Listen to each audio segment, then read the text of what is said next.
ಒಂದು ಚಿಕ್ಕ ಹಳ್ಳಿಯ ಸಮೀಪದ ಶಾಂತ ಕಾಡಿನಲ್ಲಿ ದಯಾಳು ಮನಸ್ಸಿನ ಹುಡುಗ ಅರ್ಜುನ ಒಬ್ಬನೇ ನಡೆದುಕೊಂಡು ಹೋಗುತ್ತಿದ್ದನು. ಅಚಾನಕ್ ಗಿಡಗಂಟೆಗಳ ಹಿಂದೆಂದು ಒಂದು ದುರ್ಬಲ ಅಳುವ ಧ್ವನಿ ಅರ್ಜುನನ ಕಿವಿಗೆ ಬಂತು.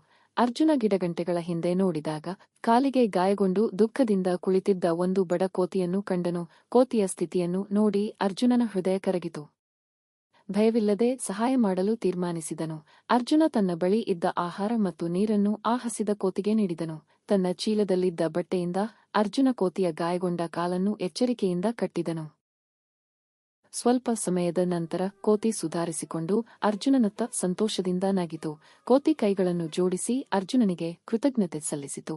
ಆ ದಿನದಿಂದ ಅರ್ಜುನ ಮತ್ತು ಕೋತಿಯ ನಡುವೆ ಸುಂದರ ಸ್ನೇಹ ಆರಂಭವಾಯಿತು. ದಯೆ ಎಂದಿಗೂ ವ್ಯರ್ಥವಾಗುವುದಿಲ್ಲ. ಇತರರಿಗೆ ಸಹಾಯ ಮಾಡುವುದೇ ಲೋಕವನ್ನು ಸುಂದರಗೊಳಿಸುತ್ತದೆ.